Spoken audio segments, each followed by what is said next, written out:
Because I know you said this is going to be a fast episode, but you and I together were like, it'll be a fast episode. 3 hours later. Yeah. Wow. Okay. So here we are, episode 534. It's just me and Owen hanging out, shooting shit, talking about stuff. I'd like to, as you know, as we get into it, I'd like to get your feel on the whole morph market thing. I don't know if you had any comments on the breeding pythons out of season.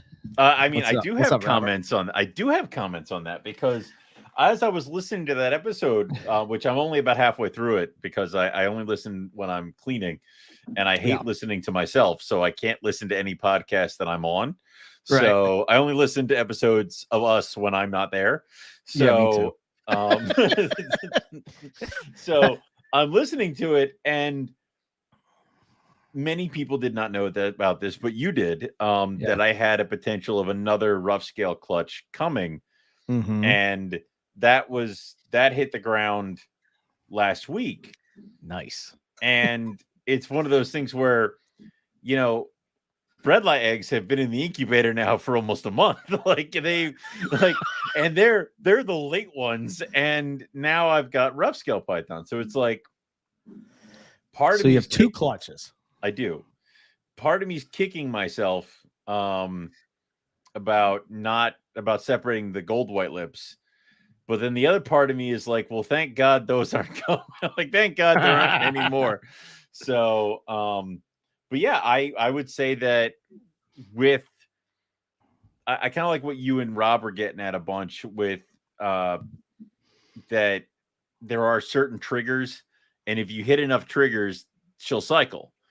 But now it's is the male in there to, you know, actually capitalize on that cycling? Otherwise, is she just going to reabsorb? So I think more along the lines of they could potentially breed year round. It's just that, is she cycling, and because I think very rarely do we all cohab our stuff, or are we paying close enough attention to see the beginnings of an ovulation swell? So there was a paper.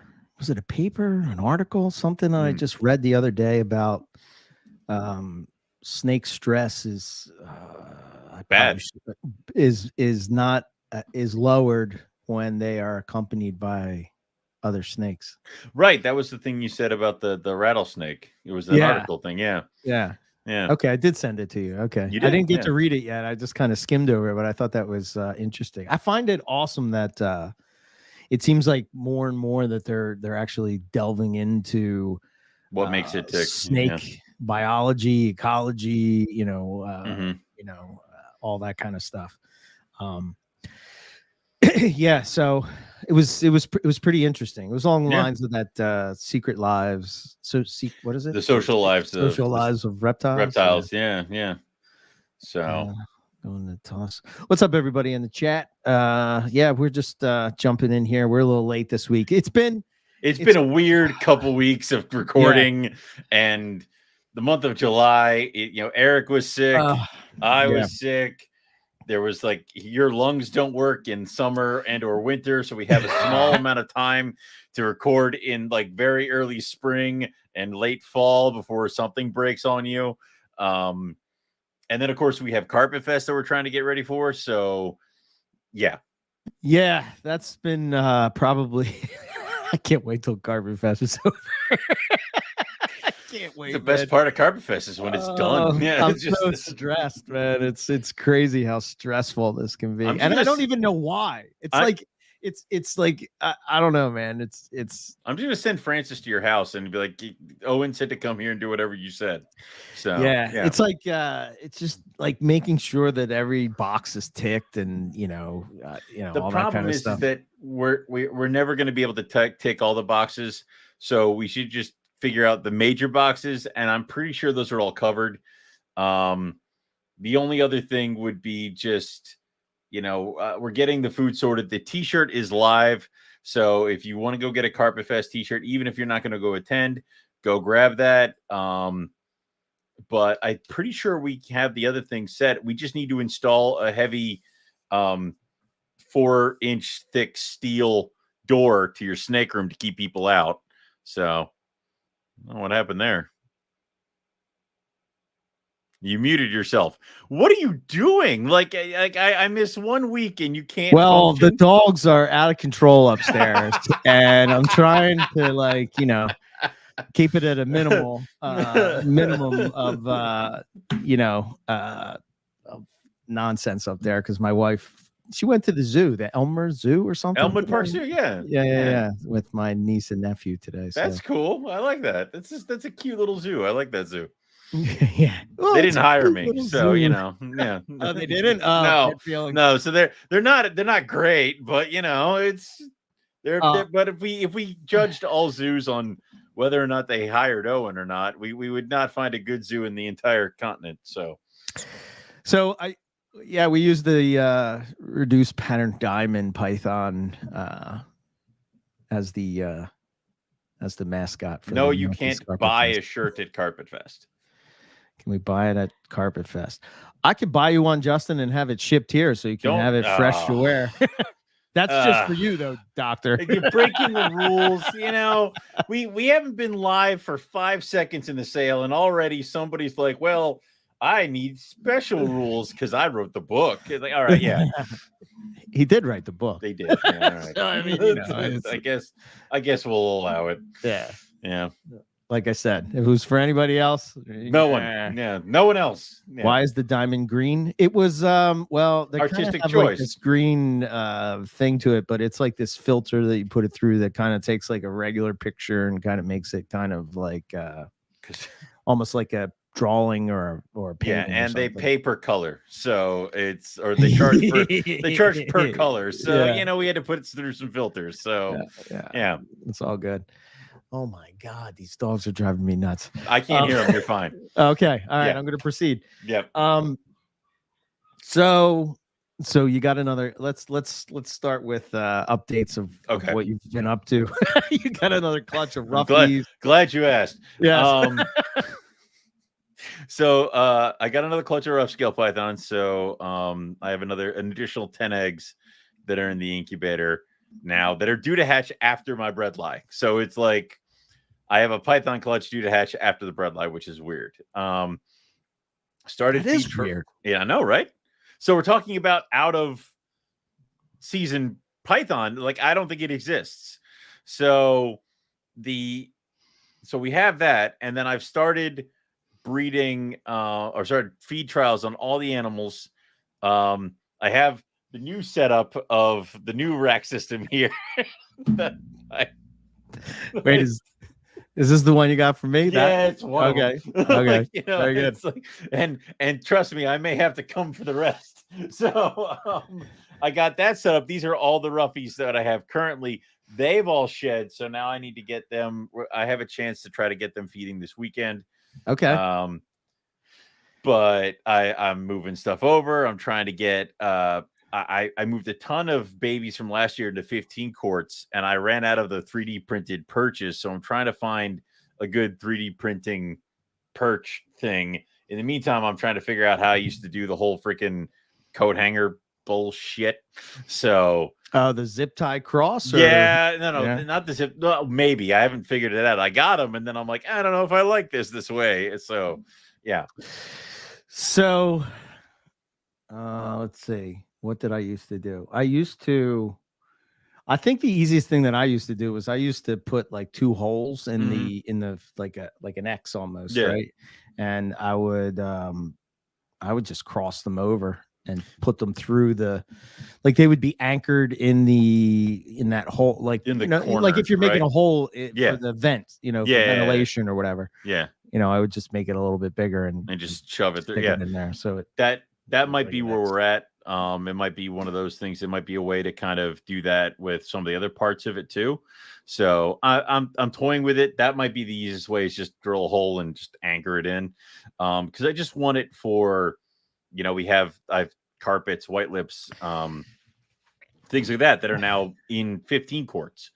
So I was thinking of an idea, taking so if anybody out there listening is like perch people, right, that make those 3D perches and stuff. Yeah.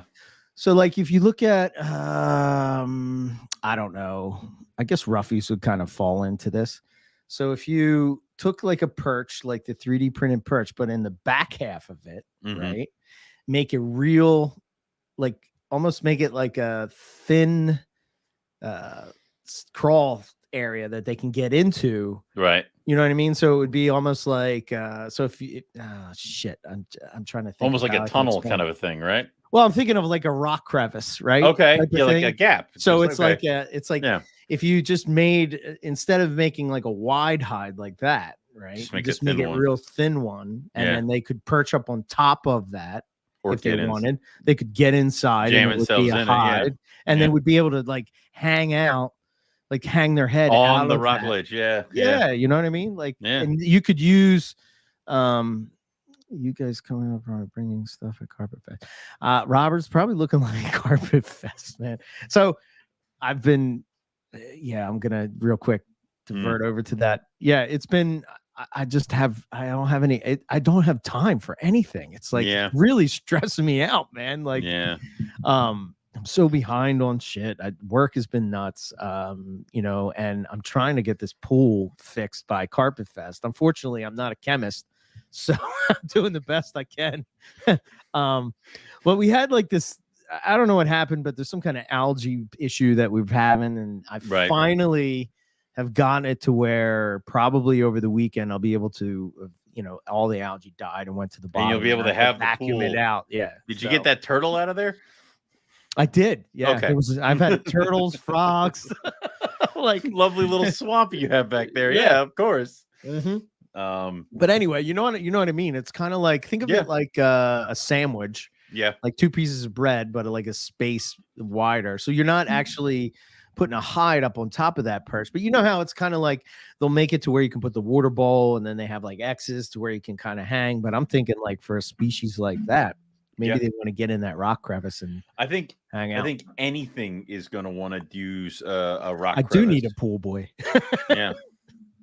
So, and I like the idea of having different things, because like I have the small hides, the plastic ones that like almost have like a semicircle cut in this plastic square for a lot of my babies. But now that they're in the 15s, I got them bigger bins that I can actually put like substrate in, which is great for white lips and other things like that. But also I'm doing it for carpets now, and you know, other things that I have in there. So it's a cool way to kind of get that going. Yeah. I had fun at the restaurant store near my house. So I'm like, ooh, plastic bins, like carry-out containers. Like, yeah. When my boss is like, we need some equipment. Could you drive to the reptile? I mean, not the reptile supply store. The restaurant supply store. Yeah. I'm like, sweet. Water bowls, hides. I got a ton of new water bowls and stuff like that. And I'm slowly but surely getting it. I wholesaled a bunch of animals, coastals and jungles, stuff that wasn't like, I had that zebra jack clutch, so there's some mixes, and then I had the Exanic tiger clutch, so if it wasn't Exanic looking or tiger looking, it got the boot. And then my MBB caramel clutch hatched over the weekend. So all those free bins are now occupied. So oh boy. Yep. So with you having all these snakes to sell, do you have any, like, I kind of don't know if I have any, because my website is down because wait, what? Yes, there was some sort of domain issue, and the domain was not linking to the website, and because the hosting website was different than the website design website, they couldn't talk to each other. They wouldn't tell me what was wrong because I didn't have a premium package. So I bought the premium package, and they're like, it's not us, it's them. So then I finally figured that out. But now they're like, well, now you're a premium member, so now you get a premium website. I'm like, what happened to my other website? They're like, we don't know. I'm like, oh. So you should just, our NPR website, there's unlimited amount of websites you can add to it. I did not. Now you should I just will cancel that. Log in as me and make your Rogue Reptile You just do Rogue that. Reptile's website there. Why pay for more? I'm not. That's the thing is I'm trying one more time this weekend. I'm hoping if I cancel the premium membership, everything will revert back to the way it should be. If that doesn't work, fuck you. I'm not staying with you. You stole my money. Like, yeah, you forced me into a corner, and now they're like, hey, if you want to send your domain over to us, we might be able to help you further. But until then, we can't. I'm like, so basically, I had to buy the premium for you to tell me what was wrong. And now you're telling me that I have to transfer the domain over to you, which means I'd have to pay you for the domain renewal fees. So no, go to hell. So yeah. So your feeling is that a personal website is probably the best way to go? I think it is the best way to go because I'm not limited. Do you have a premium thing on Morph Market? Or I think I have a member? basic thing at Morph Market. I have the above the free one, which means I am limited to I cannot post animals that exceed, I want to say like $3,000, like the amount. The total amount of my animals is capped. So if all your animals add up to 3,500, it's a no-go. I can't post anymore. Oh, I didn't realize that's how they did that. I don't know if that's like I don't know if that's like per day or something like that because it kind of seems shitty.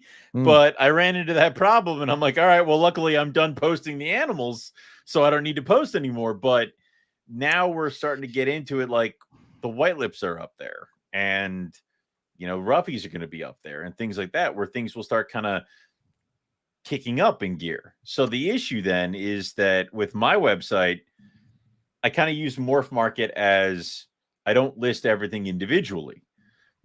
Here are the group of animals that fit under this little category. Right. And this is how many I have. And if you want further, like here are pictures of each one. If you want to go into further stuff, go to the website and you can kind of dig a little bit deeper. I'm not limited to how many pictures I can put up or how much writing I'm allowed to do or how much other stuff I'm allowed to put on there.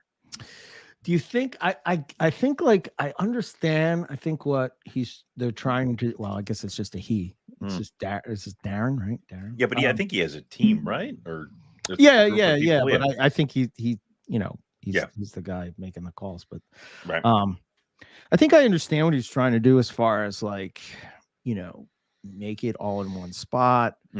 I don't know. There's been a couple of things that like they talk about. I know one was wild caught.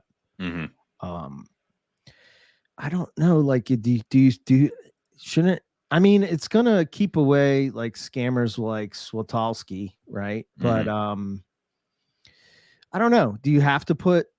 Do you just have to? Shouldn't you just put wild caught and that, or is there like I don't know. What's your thoughts on that? I feel like having something labeled as a wild caught that is a wild caught animal isn't necessarily a bad thing, because I think it is something that you need to put out there, because people are going to assume, one, that the picture of the animal that they're seeing is what they're going to get. And that's number one. And also that people like to say that this thing is captive hatch, this thing is captive born, and I know what to look for, and other people who keep white lips and stuff like that know what to look for. But the person, I'll tell you right now, when I bought my first one, I had no idea what to look for, and I had to take it at face value. So forcing someone to label their wild caught animals, to me, kind of just maybe puts a little bit more of a deterrent for people who maybe don't necessarily like it's to protect the layman's, to protect the pitfalls, to protect someone who's not necessarily ready for that. Right. Now, that being said, do you think anything labeled as wild caught was going to stop me from doing what the hell I was doing back then? No. No. I mean, yeah, I don't.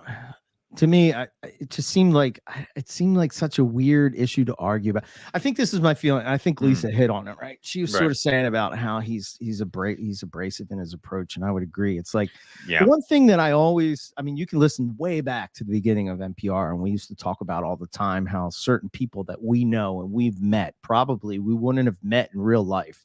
We wouldn't have, nothing would have brought us together because we're either far apart in age, not necessarily me and you, but like, but I guess you could say me and you, right? I mean, I'm older. I'm 10 years older than you. Yeah. I think, right? I'm 30. I'm 37. Yeah. So I'm 11 years older than you. I mean, when we started this, I was in my 20s, bright-eyed, full of hope. Yeah. Thank God that got crushed. So but I think that's the thing that was always attractive to me to the reptile hobby. In a world where everybody's on a team and everybody's on their tribe, it just seemed like this was a way to sort of like find common ground with people and actually get to know them as a person rather than, you know, certain beliefs that they may have or the way they view the world or opinions or whatever the case would be. I mean, because everybody has them and you know, but this was a way that you could sort of, you know, overcome those things and have an understanding and give you, it would give me perspective into looking into another person's view. And rather than it be somebody trying to jam it down my throat or whatever, it would be a way for me to sort of, to be able to have a better understanding of where they were coming from, you know? Because, you know, I don't know. And I think that sort of gets lost now because it's either this is another thing that just add to the list of things in the world today where you're either on team A or you're on team B. So you're either on team morph market or team non-morph market. And then like you see the people arguing, and no matter what he does or no matter how he does it, people sort of take his side, and the people that don't like him, no matter what he does, they can't find anything good with it. Like, there are good things about it. I just think that to me, and I don't know if this is right or wrong, but how I see it is that he's catering towards the buyer. Yes. Which, okay, I understand to a certain extent to where you do it, but you have people that are paying to sell snakes. And I think there's some of the people that, you know, you have these old school mentality of like, you know, I don't know, just these things that they sort of just overlook that today, you know, people are going to want. I mean, think about it. Think about back when, you know, when Zach and myself and Dave Kelly and, you know, Nick has always done it, but he didn't really like push it out there into the open until it started to happen. Because I remember talking to him and him sort of saying like, well, I've been doing this for years and now you guys are sort of doing it and putting it in the limelight. I better be the best at it. You know, a typical Nick type of fashion that he does. Yeah. But like the lineage charts, remember? I'm not. Remember everybody arguing? Nobody wanted to do with them. Like, nobody wanted to do that. Like, you know, and it's just like, calm down, man. You don't have to. But then they feel like if they're not, somehow they're not on the same playing field as you. Well, then I don't know what to tell you. But that's the thing is, so either up your game or understand that you're not going to do that. And if it causes you to lose sales, so be it. Yeah. You know, that's something you have to deal with. So, I mean, talking about morph market, it does seem like it is definitely more geared towards the buyer than the seller. You know, he wants to protect the people from making bad purchases. He wants to make sure that everybody's taken care of. But, you know, the other side of it is that not everybody buying snakes is a considerate, wonderful human. Everybody who sells snakes has horror stories. I have people who will kick tires. I have people who will not answer who have no idea what this animal is that they're buying, but they just want a snake and they got $100 burning a hole in their pocket. There's a reason I don't list animals cheaper than I think it's $200 now. Yeah. I can't deal with it. It's that whole thing. And then also, I mean, we've heard the horror stories of complaints from buyers to sellers that, you know, what was it? The one guy just told some guy was, I guess, being a little rude or short with seller, and the seller pretty much told him to F off. And the buyer put in a complaint, and the seller got kicked off morph market. I think is the general gist of it. Yeah. So Yeah. I think to me, it's the having too much power in one person's hands type of thing. Yeah. Because but at the same time, I think it's good that he's looking at it and bringing new people into the hobby to where it's going to be more pet focused. I would agree. And the issue is that you're also dealing with people that have the mentality of this is my business, these are my snakes, and I'm going to do it my way. And trying to get them all to agree with something, or trying to get them to play nice with people. There's a reason they don't have a retail store where they sit and talk and, sell things in a nice, calm manner all day. Like, I think this is another one of these things, right? People will often talk to me about, like, why don't I really push to sell snakes and what made me stop and stuff like that. And really, it just comes down to one thing, right? I didn't want to be one of those people that are selling snakes and complaining about the customer. Right. And I think a lot of it is that that's my 9-to-5 job, right? I mean, I'm dealing with people's bullshit all day long about what's wrong and this and that and everything else. And to me, this is an escape. And as much as I love the idea of, breeding and selling animals to pay for rodents and stuff like that, or even extra cash to go on a herp trip or whatever the case would be. I did star Lisa and Scott's comments, so we have to go back to that. We do have to go back to those. Yeah. I didn't. Can you see that? I don't know if you can. I see it. Okay. I can see. You just have to push it and you have to. No. I know. Show. I know. You gotta. This isn't my first rodeo, cowboy. It's been a while since we've done it. Dear God. But I just don't want to deal with that and be the person that's complaining, because I think when you're trying to sell things and then you complain about your customer, it's like, I don't know. Yeah, that's. I think it's very easy to fall.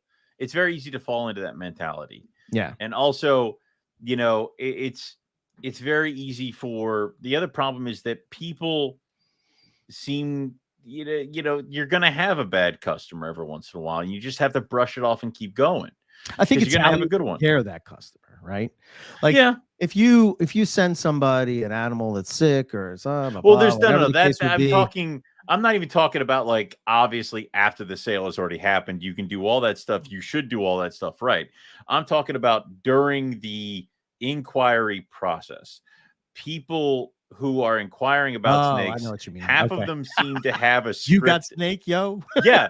It's like half of them seem to have a script of, like, what's its temperament, what is eating, and then other things where they kind of divulge in there. And some of them don't seem to think that they can be somewhat insulting with some of the questions or what they're getting into. And the difficult part of it is to sort of get into what you're saying is sort of like, you don't even know, like, I mean, how many times have you said something in text? Right. And somebody took it the wrong way, and you're like, oh shit, that's not how I meant that. Right. But so I will answer all the questions I can, but the second you start kind of diving into certain things, like, I have certain check marks where it's like, if you hit them, I probably am not going to sell you this animal. It's like, if your first question is, what is it? And that's something that I think that's something that I would say that I don't know how you do it, but you have to educate the buyer to understand that, like, but we're dealing with living things. We're not dealing with coffee mugs. Right. But so, how far are you willing to educate the buyer to the point where you feel comfortable sending a baby out to them? It's like, no, I don't even mean that. What I'm saying about, as far as like meaning that all breeders are going to have certain, bulk breeder sellers are going to have certain criteria that they like. Oh, let's take something like a scrub python or a retic or a big snake, right? Right.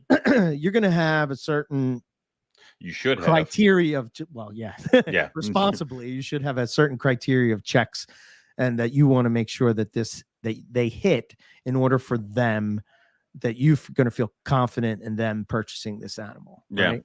Yeah. And because I think too, like, that the buyer has to understand that, like, what if I send you this snake, I know it's going to be a problem. You can kind of get a feel, like, I don't know, maybe it's just my years of working in service in retail that I can just walk up to somebody by their body language, by the way they're looking, by the way what the first words they say out of their mouth, whether or not they're going to feel like if it, like, nothing I'm going to say is going to matter. They just want to yell at me or whatever, and do you really want to sell an animal to somebody that you're going to be dealing with that in a week or two, and then you ship it out, like, then you're going to have to ship it back and deal with it, you know what I mean? And no, that's why, and that's why people kind of get frustrated with me, because they're like, I want a baby from this clutch, and I'm like, they're not ready yet, and they're like, when will it be ready? I don't know. Like, I can't. I'm like, I am not going to send you this for you to call me and be like, it's not feeding. I know it's not. Like, that's why it's here.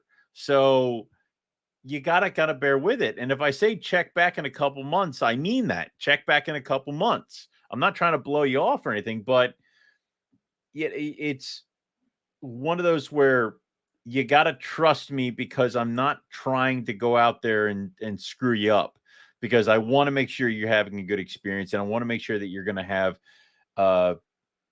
something good to say and possibly be a repeat customer. So I'm going to set you up for success, but there also needs to be a little bit of trust back on my end. If your second question is it all kinked to shit? I'm like, why would I even have that listed on Morph Market if it was kinked to shit? Like, but that's the problem. I would wonder, I think about, like, what's the percentage of people that are bad buyers and what's the percentage of people that are bad sellers? Like, meaning, like, we highlight it to make it seem like there's so many bad of both, right? It's like, no, it's probably an even thing of both. Yeah. Well, I'm just saying, like, what is it? Maybe even if it's 10%, let's say, right? Yeah. Like, I would say 10% on both sides is probably fair. It fair. feels like, yeah, it's like 90. Yeah. You know what I mean? Yeah, but I would say it's that, because you have the people who are like, I want this animal and I will come and meet you at this place on Saturday. I'm like, all right, well, what time? And then ghost. It's like, oh, cool.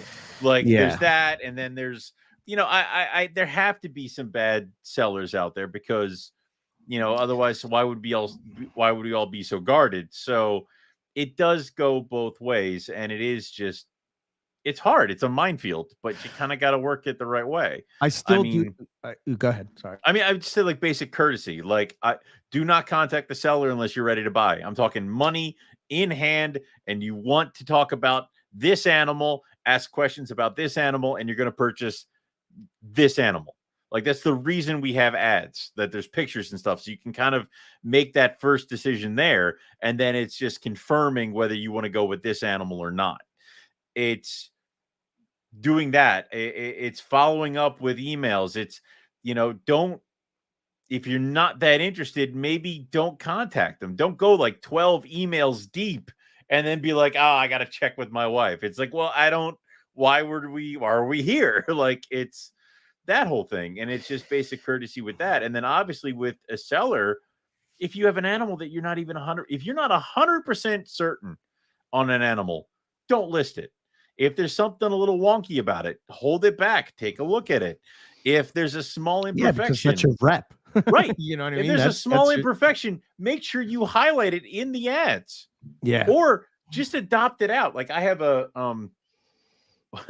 this stupid bread lie. When I moved all the babies over to 15s, a bread lie from last year found a piece of tape that was holding down a probe, and it got stuck to it, and it ripped off of the tape. It's okay. It even ate this week, but it's now missing its bottom lip. So the scales on that bottom lip are gone. It's healing nicely. I don't think it's going to affect her that much, but she now has a small deformity. So if you think I'm going to list her anywhere, you're goddamn insane. I'm going to find somebody who wants a snake as a pet who will never breed this thing, and they're going to take her and go off into the sunset. Yeah. I don't know, man. Yeah. I think let's hit Lisa's question real quick. So, well, not question, but comment. But I think one of the big things that I noticed that's a recent thing. I think where is it? August. Yeah. So I think this rule is like for you could have a picture of the clutch, I think. But you can't have like a stock photo. And I think where some of the confusion is coming on this, and like from reading the chats, like when they say stock photo, I originally thought of like online, like, well, no, well, yeah, that's like a Google. Originally, that's what I thought. Like, if you're working in a like some kind of like a photo app or something where you're making designs or thumbnails or something like that, you're going to have certain stock photos that you can just type in carpet python and a stock photo will come up. And it's not representative of the animal.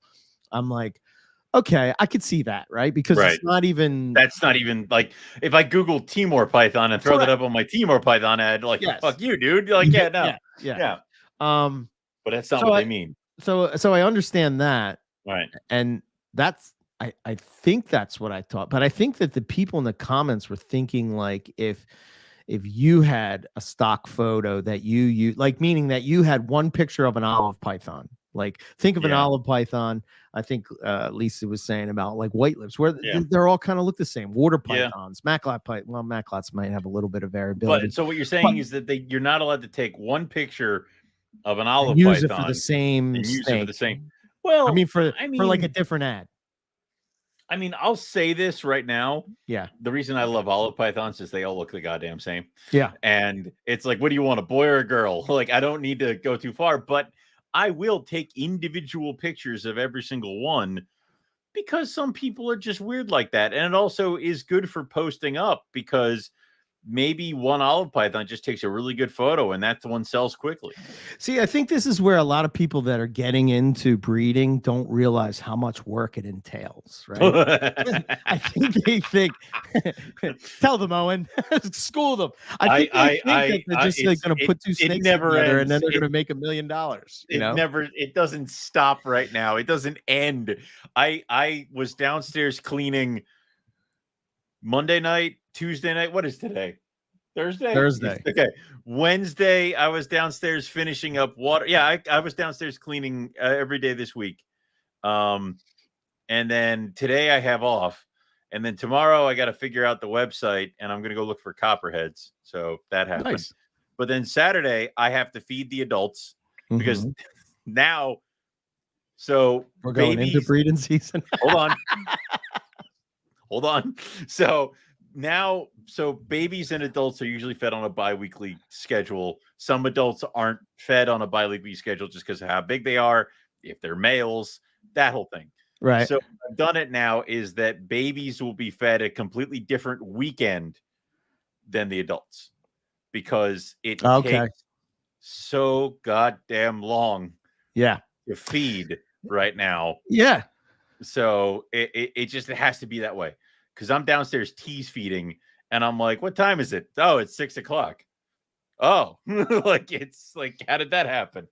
So I think this is why I have so much respect for somebody like Nick, right? Yeah. If you go to his website, he takes pictures of all the individual animals. Yep. He takes it off as soon as he sells it. He's putting them up, as soon as they're ready. And like, he goes through that work, but he's doing it full time. Right. So like, if you think like you're in this position now, Owen, where you have a day job and you're doing this, you're basically working 2 full-time jobs. I am. And that's sort of where I was. And I didn't want to do that. Like I only want to work 1 full-time job. Yeah.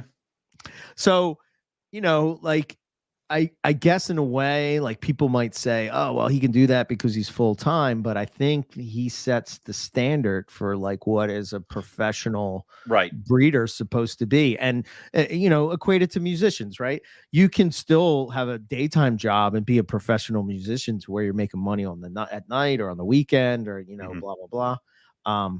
I just think that,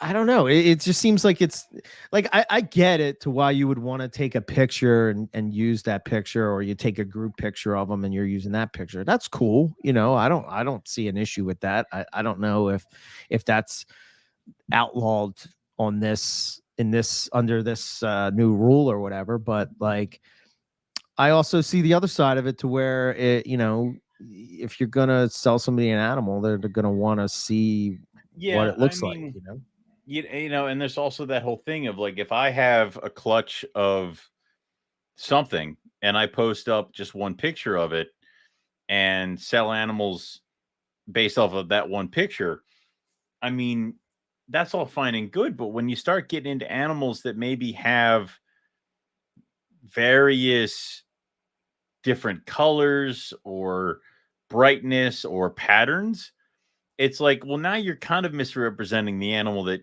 people are getting. If there's a slight change in something, I never want to be accused of sending somebody an animal that was not pictured, that or what they thought they weren't getting. So I will take a picture of every single animal. Where that might be something that might be a problem. Like if you're just contacting somebody and they're like, "Do you want a boy or a girl?"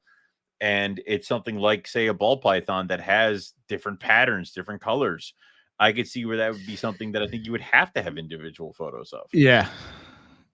I agree. I think that, if it's, and I don't even think that that's the, I don't know, maybe that applies to like, are they applying it to things like corn snakes and stuff like that? I don't know how variable the pattern is with them. I mean, or are they applying it to things like, I don't know, the bicolors? Where, like, say you got a bunch of wild caught ones and you take one really good photo of one of them.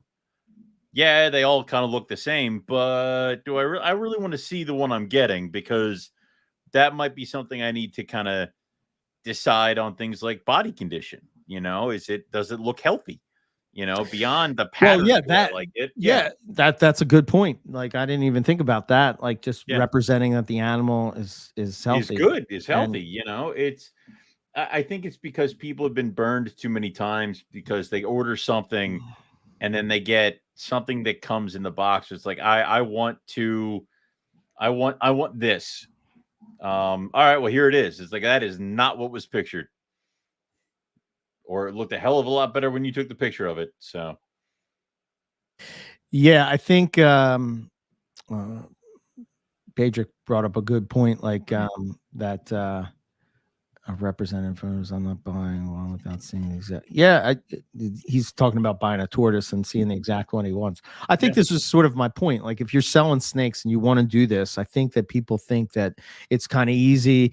It's I have these snakes together anyway. Yep, probably the breeding part of it is probably, I would say, the easiest part of it, because you're excited about it. Yeah. You know what I mean? You're pumped up. You're seeing breeding. You're like, oh yeah, this is so cool. You're seeing this behavior of these animals that you love so much, that in your house, and you're getting to sort of take a peek into the window of nature, if you will. And then all of a sudden, now you have to deal with the other part of it. And I don't think that people understand. I didn't understand. You know what I mean? Like, I didn't understand how much.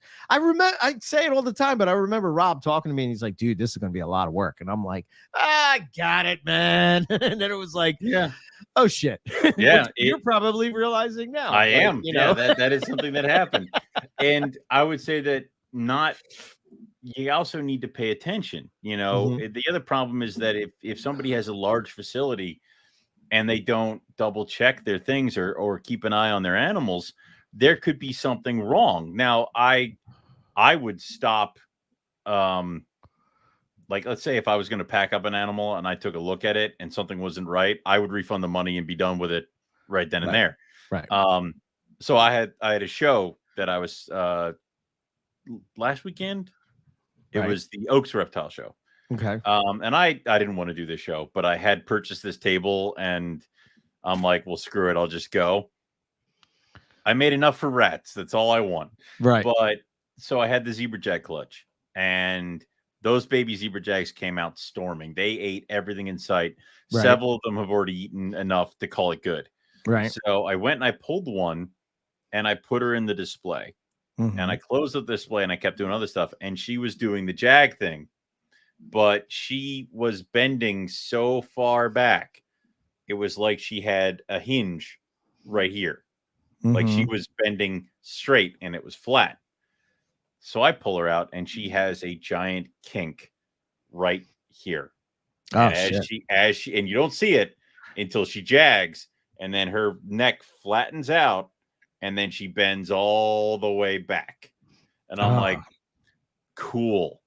But that is something that I know to look for.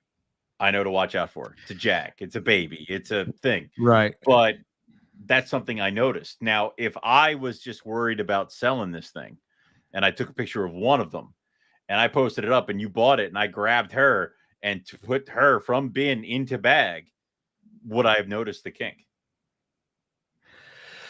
Probably not. Right. Maybe. That's something dangerous, which then it just goes back to your customer service after the sale.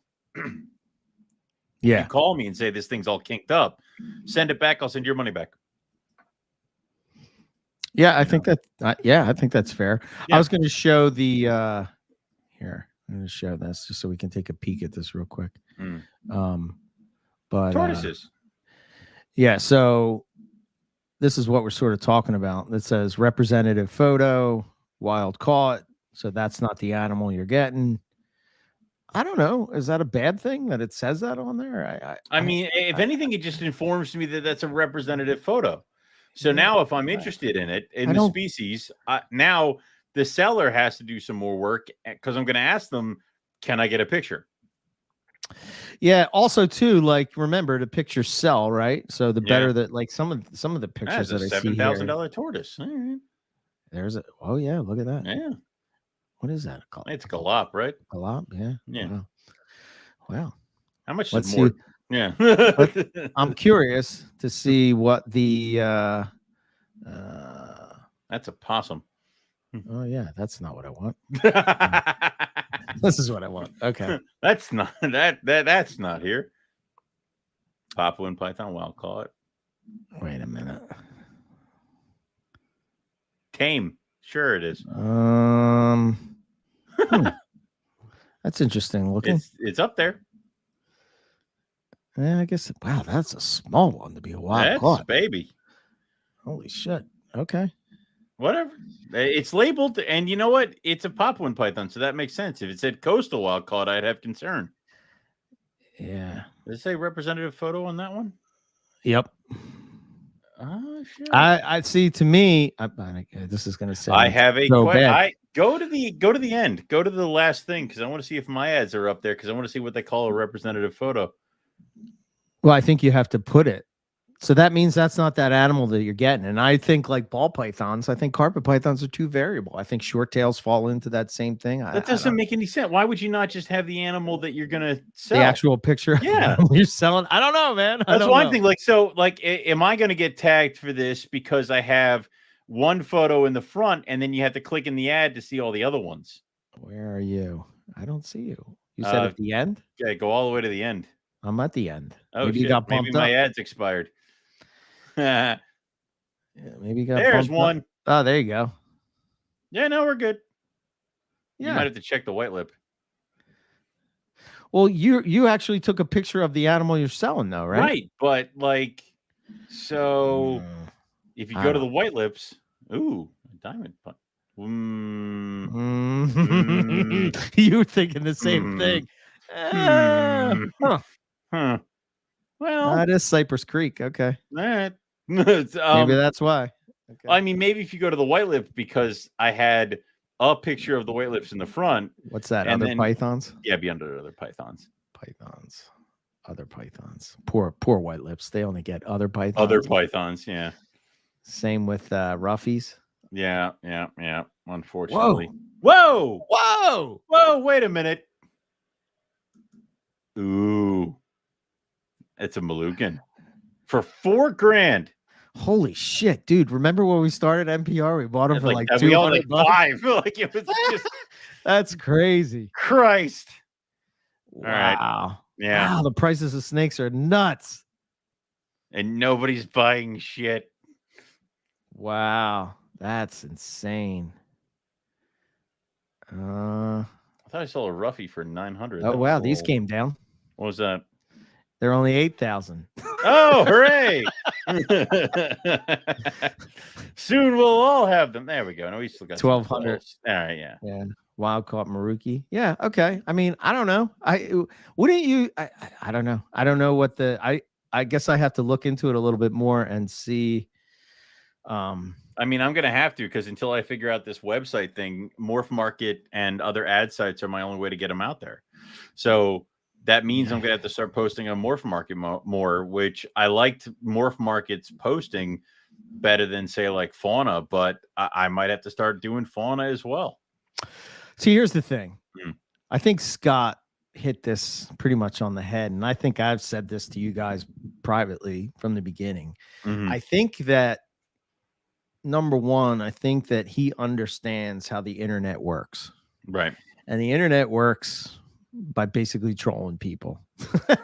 Yeah. And when you get people riled up, your posts go, viral, and that whole approach, it's kind of like the thumbnail on the YouTube thing. You know what I mean? Like, it's like, oh, I'm gonna click on this, clickbait type of shit. Right. Personally, I can't stand that, but I also understand it. But I feel that I was listening to some podcast and they were talking about how this is the way to sort of do it. And sometimes you do this stuff. I just, dude, it's like you're trading off that and you're letting go of that, and you want it for views. Views aren't worth that much to me. Like, I feel like I'm selling out if I do that to a certain extent. Like, you can't go on a podcast and complain about that kind of shit, and then go and do it. Like, you know what I mean? You can't. But it's one of those things of. But I think that's what he does. And I think that people don't understand that. Right. But yet they fall prey to it probably all day long. Oh, yeah, I mean, just even news articles are like that. Of course. That's why they had to label. That's why when you go to certain sites where there's news, it's like, this is news, this is an ad. It's like they had to do that because people were confusing the two. So, obviously he makes comments and he posts stuff up to try to drum up publicity or get people talking about it, because every click is a good click. There's no such thing as a bad click. If you clicked it because you're pissed off and you hate him and you just want to see what he's done now, you clicked it, you helped him. Like, it's right. Good job.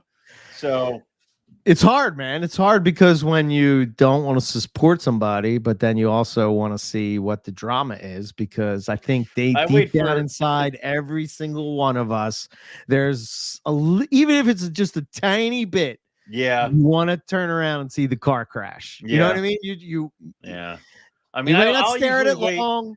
You may beat yourself up after you look at it, but you're gonna want to. You're gonna turn deep around down inside, each and every one of us silly monkeys want to turn around and look at the car crash. I would say that's a definite. I try to wait for like you or Matt or somebody to be like, have you guys heard about this? And I'm like, no, I have. I just haven't wanted to click on anything. So, but yeah, it's to say that the reptile community is not one based in drama, where we will look at various car wrecks, even if they have nothing to do with us. Dude, I think we've done a pretty good job of staying away from the drama the past We have fought so goddamn hard. Yeah, it has been so like I think at one point I was just screaming at somebody, NPR must remain neutral. Like, yes, we are over and over again. Because there was fighting going on. They're like, I want to come on your show to call out this person. No, why not? NPR must remain neutral. Like, yes. I remember those discussions. Yeah. God.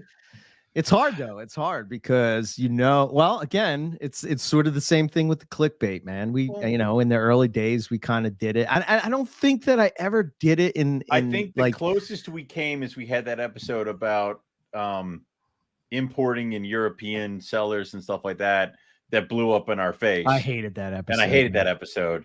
And we've never done one since, because I think it left such a bad taste in both of our mouths. I was disappointed in myself for that episode. I think we were both so mad about it that we just we're never I never want to go down that road again. If we're being honest, right? I think if I reflect back on that, right, because I like to look at it, because we all make mistakes, we all screw up, and I think the important thing is like sort of owning those things and sort of learning from them, and then moving on and not making those same mistakes again, trying your best not to, but shit, man, it was about money, right? Yes. Because the way I'm looking at it is, oh my God, I just invested all this money into these snakes, and now I'm going to have to compete with somebody who has unlimited resources and they're shipping them in from Europe. And I'm like, when I look back at that, I'm like, well, I bought my snakes from Europe. Yeah. So wait. Yeah. And I think my thing was in there.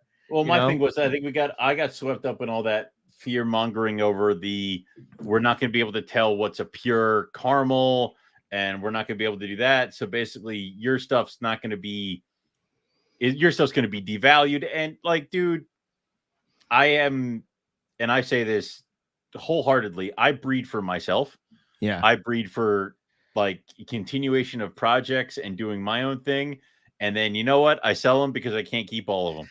So, like, dude, I posted up a holdback super caramel jag the other day on my Instagram, and I'm like, this is an animal that like I have been working years to produce. So that's what I'm doing. Yeah. And if you think anybody's getting roughies, like, I mean, like, I think I have to. And that pisses me off to know it. I had to give Owen like 14 racks. I'm really mad about that. I'm gonna walk in here, and then I'm just gonna walk away.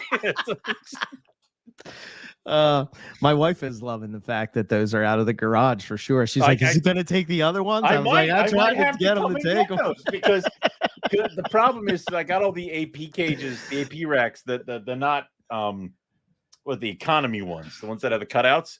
Yeah. One of yours is one level higher than the other three. So right now, oh my God. Your ADD. Yeah. So it's just one. I'm like, oh, Jesus, no. Yeah. So yeah, I may have to just so I can rearrange it so that everything's level and everything. I tried to tell you, but listen, I thought I had it. I thought I had it made, but yeah, we'll do that. Chris has it right. Reptiles are supposed to be the escape from the bullshit, not the source. I agree. Exactly, 100%. So yeah, it's sort of like I personally. I love the community that we're in. Like I think even the people that are on the network that are doing other podcasts, I love every single one of them. I love, I might not agree with them all the time on certain things, and they might not agree with us, but like that's where the fun is, right? I love like when we're on herping trips and it's like it's me, it's you, it's Justin, it's we've had and Rob, and like as sort of the core, and some of the other people, a couple of times it's been Phil and Justin, and other times it's been Dustin has come on the last couple, Nipper, but like just to have those debate and sort of like I love the idea of debate, not for the idea of drama. Right. I love the idea of debate so that I can see another perspective, and it sort of challenges my belief on whether or not it can hold up to scrutiny. And it doesn't always feel good when you're like, you feel like, oh yeah, I got this 100% locked in. This is 100%. And then, what about this? And you're like, damn shit.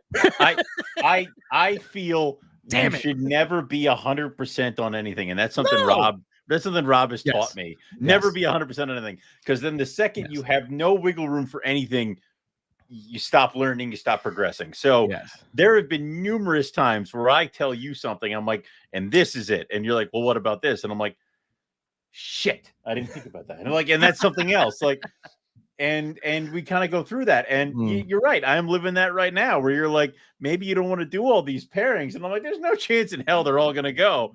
And then they all went. Yeah. So it's just one more thing you kind of got to deal. So. Right. Yeah, Darren. We have crazy. It's almost like poor. No, I don't even want to look at my electric bill next month, man. I just gonna. set it for auto and just not look at it. Yeah. And then what makes it worse is that I have this huge pool out back that I can't swim in. I just have to sweat as I'm trying to fix it. It's just like all these punk kids who are like, I'm 18 and I'm telling you this is how you fix your pool. I know. I just want to strangle them. Yeah. Global warming, nothing to see here. Yeah, that's about right. No, we're all gonna be dead soon. It's fine. Yeah. Oh man. Oh, Shane, what is up, my man? Congrats on that clutch. Yeah. Halmahera clutch number 3, was it? 2, 3 or 2. One of those numbers. Yeah. That's pretty sweet, man. Yeah. That's pretty sweet. Yeah. That's a huge congrats to Shane. He's on the right track there. But yeah, I don't know, man. I didn't really want to like make it a thing about like, I don't know. I just thought it would be interesting to talk about what your thoughts on the morph market thing, where it's like, it is what it is. Do I like the product? Am I going to still use it? Of course. Yeah. Do like with anything, do I feel that there's some places where there could be improvements? Sure. Yeah. I mean, again, the second you stop improving, you're screwed. And that's up to him. I mean, if he wants to keep letting it roll, that's his ship. He can, that's his ship. If he wants to steer it into the rocks, that's 100% onto him. Start an NPR market. I can't even keep up with carpet. Never. I'm not getting into that world. There will never be an NPR sellers thingy. That will never be an NPR magazine because I shot that dead in its crib. You sure did. There will. What else do we know of? Several things. There are several things there'll be know of.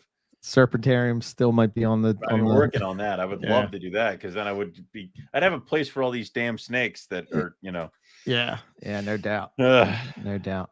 I'm trying to think. Is there anything else as far as that topic goes? No. Hopefully, so there's a Reptile Fight Club's coming out tomorrow. Colubrid and Colubroid Radio just came out the other day, and Zach and Clint sort of talked about So You Want to Be a Breeder. That was a pretty good show. Tomorrow it's their Fight Club is debating the topic of road cruising versus walking up and herping. I thought they did that. Oh no, wait, no, they did not touching. Okay, right, not touching. So here's a question. We'll end with this. Yeah. We got 2 clutches this year. Yeah, damn. So 2 and 3. Congrats to you, sir. Yeah, that's pretty awesome. Yeah, I thought CCR was awesome too. Those guys are awesome. Gotta love them. So what do you think? Are you a road cruiser or do you prefer to walk up and herp it? What's your preference? Obviously, certain species are better for doing better for certain things, but I almost I can't choose because I prefer both. I mean, I like both. I think what the one that edges it out is hiking because I enjoy hiking and I enjoy walking around and checking places out. And then if you find a snake or something in between, that's awesome. But then I guess it almost feels like how the day is progressing. Do I want to be hiking when it's raining sideways? No, it's you want to get caught. I don't want to do that. Do I even want to be hiking when it's pitch black outside? Probably not. I'd much rather be doing the hiking during the day and then do the road cruising at night, kind of a deal. Yeah. See, I have a preference based on where I'm at. I find in the car or where you're sitting in the car, the actual place that I'm at. So like for instance, in Australia, on our first trip, I was sort of bummed out that we spent a lot of time driving in the car up and down a road, and it was kind of like, oh, I want to get out and get in the jungle and we were up in Cairns and I want to walk through. I want to be in nature. Yeah, 100%. But I also, like you, enjoy the hiking, although sometimes my lungs don't agree with certain elevations. And then in Darwin, when it's 100-something degrees outside, you're like, thank God we're in this car. that don't bother me. I think I have a special, I don't know. I think I'm broken. I have a special tolerance for Australia where I'll push myself beyond the limits. But like when I'm in the US, I'm like, I'll take a break. I'm good now. Like, nah. That's really not this important to me, Well, I mean, I guess because you kind of get to that point where it's like, when are you ever going to be here again? Yeah. And I would hate to have the idea of you missed something because you didn't push yourself. Like if I sat down and said, "Nah, you guys go ahead," and then you guys come back from on top of the mountain, you're like, "Oh my god, all the carpet pythons we found up there," I'd be pissed off. So, I feel like think it's too like it's the view. You know, right. I think the bonus of herping to me has always been, you know, getting to see places that it really opens up your perspective of the world, man. And you really start to understand how big this planet is, and like how many different people and opinions and views and all, you know, just so many different things that you can be. I think the more that you're exposed to that, the better you are. But like, I think of like the Big Bend Park, right? And we climbed up to the top of, what was it? Canyon Mine Trail or something like that. I don't know. Rob's yelling at his thing right now because we didn't. It's something Mine Trail. Yeah. But going up to the top and seeing that view is like, holy shit, it's nuts. Man. Yeah, you know, it's like amazing. Well, and it's cool because like I have been to Roswell, New Mexico. Yes. Because of herping. Yes. I would have never gone there. Neither would I. For any other thing. No. But it's like me neither. Yeah. But because we were going herping and we passed through it, I'm like, crap, I can say I've been to Roswell. Like, cool, whatever. Yep. We went in the store, bought an alien thingy, called it good. Yeah. Called it a day. So it's like had a Subway sandwich and back on the road. But there are and a sweet lady DDP. Yeah, it's the only thing that keeps him fueled on herping trips. That and the thrill of finding rattlesnakes. But there's a thing where it's like I know people, I work with people who have not been to like very rarely been outside the state that they live in. Maybe they have another one that they'll go to. Like they lived in Pennsylvania and then maybe they'll trickle over to New Jersey. Right. It's like, okay, well, you're missing out on a lot. Yeah. And that's just the continental US. Yeah, man. So the U.S. is a cool place, man. There's a lot of cool stuff to see, especially I think I'm curious to see how Justin looks at herping for the East Coast, you know, like, or Ryan or Nick or you know, people that I don't think that they've herped. I think Justin may have herped once on the East Coast. But I don't think that, you know, they've done like, it's just different, you know, but I'm with them. I'm kind of a desert rat. I took 2 days off around Carpet Fest, and I think I have other days off coming up that I'm going to give back to try to see if I can get some more time around Carpet Fest for herping and stuff. So we'll see. I got a message from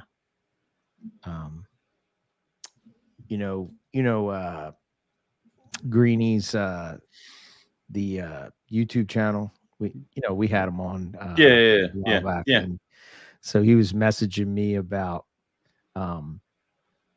Mark Green, right? He was messaging me about, are we coming up to see the Kimberly in 2024? And I was like, that's all up to Owen.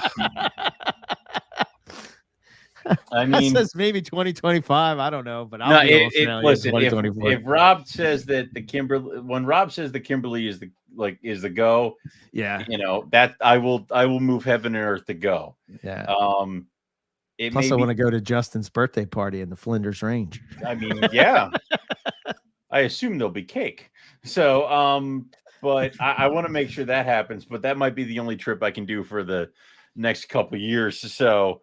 Like I said, this year is England with the wife, and I think that earns. I thought you were going to Scotland. It's England, Scotland. They're all the same. Oh, okay. No, they're not. That hurt my genealogy. I know. I was going to say.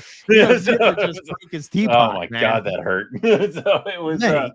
Well, we're doing a couple days in London, and then we're doing like a week and something in Scotland. Okay. And then we'll do a couple more days in London. So. Are you going to see any home? Like family? I have a castle.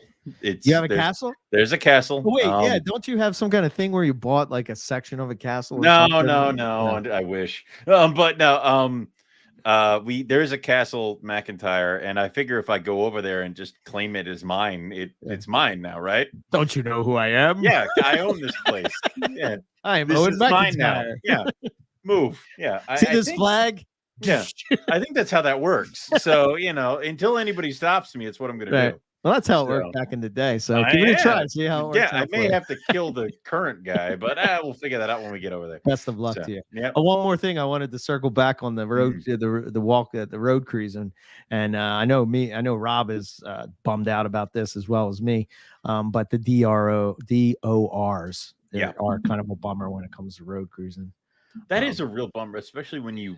Yeah. When we were in Arizona, we found an Atrox that had just been hit, and I think we actually used our car to finish him off. Because that's always tough. Oh, it sucks. And then we found that one hog nose that had been clipped, and that was brand spanking new. That would have been Justin's lifer, and it was. The first trip, we found a beautiful scrub python, man. Just got. I hate it. I hate it. Oh, broke my heart. Yeah. And then on the last trip, we had the beautiful coastal carpet. Just got nailed, and I'm just like, oh man. Yeah. I want to say in the Arizona trip too, we saw a coyote that was running around the things, and then when we came back to do another pass, somebody must have hit him too. So it's I used a lot of DORs of anything. And in Arizona, we found we cruised up I think it was a blacktail rattlesnake. Beautiful, yellow, lots of yellow on it. Beautiful animal. There was nobody else on the road, so you just missed. You're like, God damn it. Yeah. If only I could have been a couple minutes early, I would have saved that snake's life. What was was it we stopped in front of that Desert King so that the tractor trailer had to go around us? Yeah. And it was he wasn't happy about that. Well, yeah, but we saved the Desert King, but it looked like he had already been clipped by something too. Yeah. It's rough, dude. Half these animals are getting killed by that kind of stuff. Yeah. I saw the last thing. I know we haven't done carpets and coffee in a long time, but we have to do one. Yeah, we'll have to do it. But Lucas is on tour. Yes. So that's kind of hinders, and then all the other problems we had as far as getting everything going with just NPR is then compounded with carpets and coffee, because it's something else, and it's usually on Fridays, and so but the one thing I saw, Cold Blooded Caffeine, right? They did a video the other day. He did the mayonnaise coffee, dude. What the hell? Was great.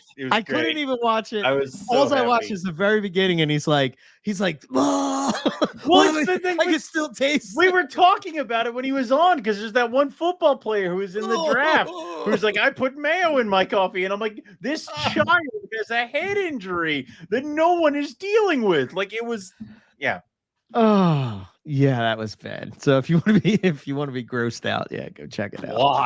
Why? There's so many other good things to put in coffee. Yeah, I know. Why? Sugar, creamer. Milk. There's various flavored creamers. Don't put anything in it. Yeah, you could put hot chocolate in it too. You didn't oh God. Dip your bagel in it. Yeah, the reason Dunkin' Donuts is called Dunkin' Donuts is because at one point you could dunk the fucking donut in the coffee. Jim seems like a donut dunker. He's definitely a donut dunker. He calls me out of the blue, and he's like, just so you know, I've decided that for my birthday this year, I will begin growing my Magnum PI mustache. I'm like, this is a man who used to get it in by the holiday show. This is a man who used to bitch at me and my brother over our facial hair, and he's going to grow a goddamn PI mustache. And now he's running around in Hawaiian shirts all the time. And I'm like, I don't. Oh man, he's hit the midlife. He's hit the 3/4 of a midlife crisis. I'm like, Jesus Christ. So that's what today was. I could see him with his styrofoam cup. Yeah. And his plain donut. Homer Simpson style. This is Jim McIntyre. It's the son, we have to stop somewhere so I can get another cup of coffee. You have a cup of coffee. This one's cold. All right. I can't bitch about that. And like a hole in the wall, he would just find these random ass places and he'd just be pouring coffee from a pot that clearly looks like it was more rust than anything. And he'd be like, that's the worst. Good. And then he would just go. Gas like station coffee. It's terrible. I mean, that's just what he does. That's just what he is. Yeah. I've become such a coffee snob. I can't even drink. I can't even drink K-cups anymore, man. It tastes like hot water with coffee flavor or something. Like, I don't know. It seems like somebody, it's terrible. Yeah. But I don't know. It's okay. We'll have wonderful carpet. We'll have NPR coffee at Carpet Fest. Yes. So Carpet Fest. Yeah, let's talk about that, and then we'll jump off. I know we got a lot to do, and so Carpet Fest is August 12th. The T-shirts are live. You can go order them on the website and have them delivered to yourself. The link will be in the show notes. It will be in the show notes on our Teespring store. Yep. And then also we ask that everybody on the Northeast Carpet Fest Facebook page, there's a thread. That looks gorgeous. There's a thread that asks you what you're going to bring to Carpet Fest. That's for me to know, and it's also for you guys to know as well. Before you post what you're going to take or bring, make sure you look at everybody else's comments and don't try to bring too much of the same thing.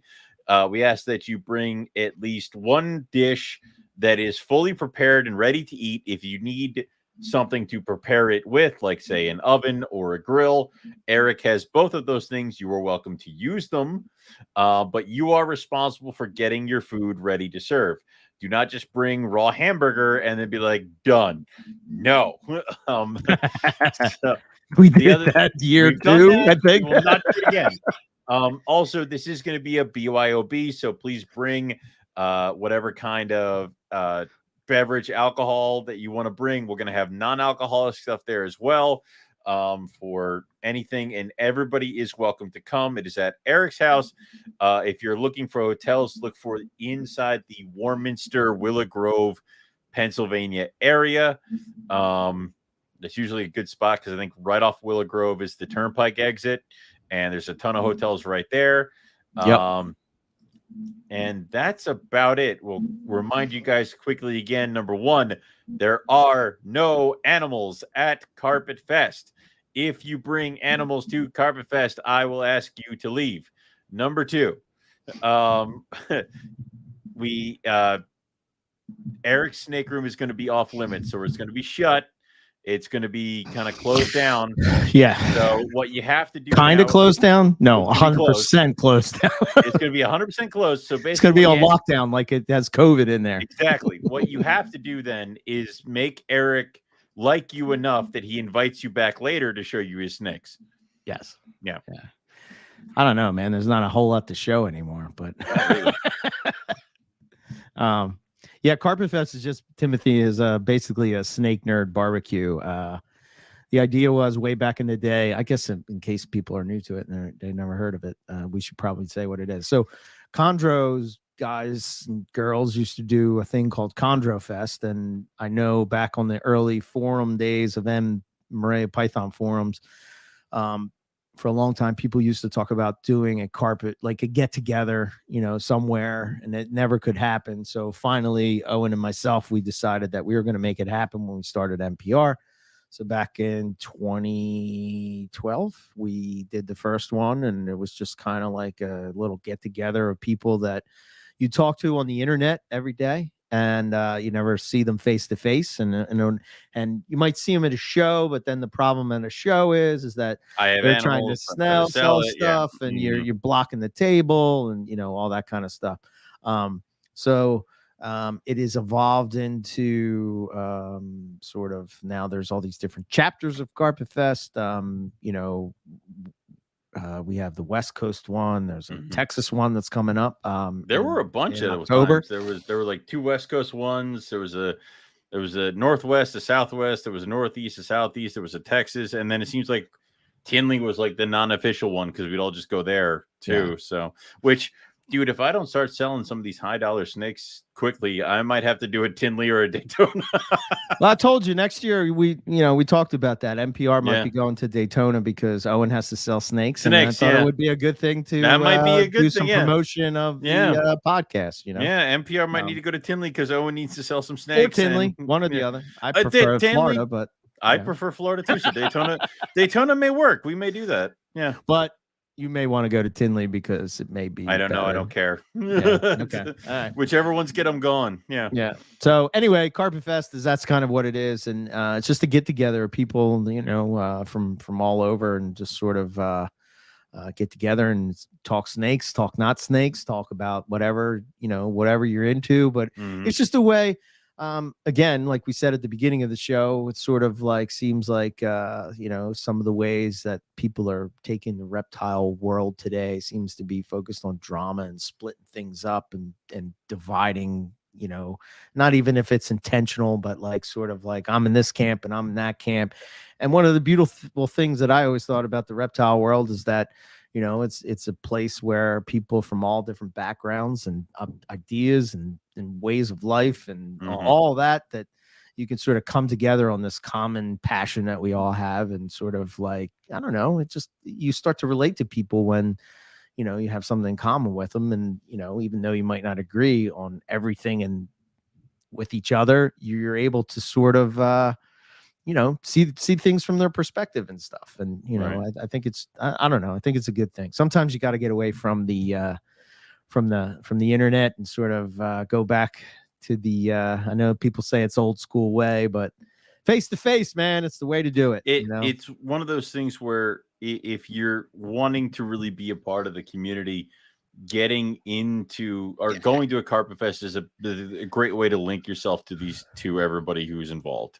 Right. So, yeah. And the Northeast one is the OG. So it's the NPR one. It's the one we throw. So, we kind of, since it was kind of, we're partial to it. Our baby. We're kind of we are copied, but not, what am I looking for? It's often copied, but never duplicated. Something like that. Yeah. It's, yeah. But yeah, usually, even if it's not this one, and you see them pop up, you should definitely go. And if it's a real good way to sort of, even if you're looking to get into breeding or whatever, you can talk with people. People now talk to breeders. You can put a face to your name, and that kind of stuff. And sometimes people will share things that they may not share on the internet if you're there face to face. You know what I mean? There are very few people that know what's going on over here.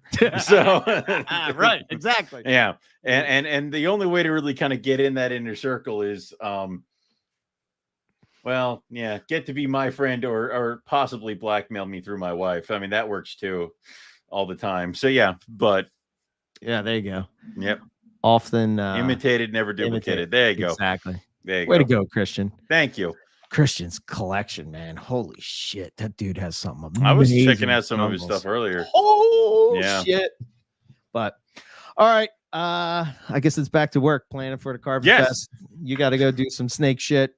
I mean, it's today is my day off. I refuse to clean any of you. Yes. So take the day off. Enjoy it, Owen. Yeah. Tomorrow I have to do more, but I'm hoping to find apparently there's a spot that where it would have connected where the park is at the bottom of near my house. Okay. There's a street that would have connected all the way to the other side of town. Okay. Through this national park, but it collapsed. The street did. Okay. So if I drive around outside of my town to the other side, apparently there's a copperhead spot right by there. Oh, sweet. So I'm going to go check that out. And if I find it, I will drop a pin because then we'll have something to potentially go and herp. Hell yeah. Yeah. So. Hell yeah. All right, everybody. Cool. That's it, everyone. We'll catch everybody next week or next time. I don't know what happens anymore. For some more Morelia Python Radio. Good night.